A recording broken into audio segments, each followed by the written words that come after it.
সম্মানিত ভিউয়ার্স, আপনি যদি কখনো ভিপিএন ব্যবহার করে থাকেন অথবা ভিপিএন আপনার কাছে যদি গুরুত্বপূর্ণ হয়ে থাকে, বিভিন্ন কারণে ভিপিএন ব্যবহার করা লাগতে পারে, অথবা কিছুদিন আগে বাংলাদেশে যে একটা বসন্ত গেল, বাংলা বসন্ত গেল, এই বাংলা বসন্তর ফলেও কিন্তু আমরা অনেকেই ভিপিএন ব্যবহার করেছিলাম।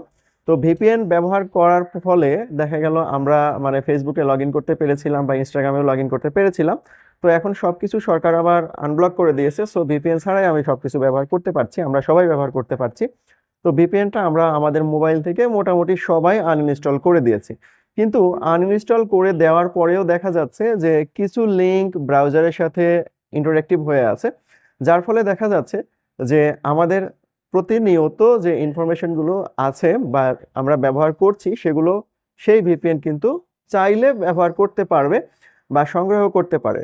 তো আমরা আজকের ভিডিওতে দেখাবো কিভাবে সম্পূর্ণরূপে এই পথটা বন্ধ করা যায়, তারই একটা সুন্দর ওয়ে।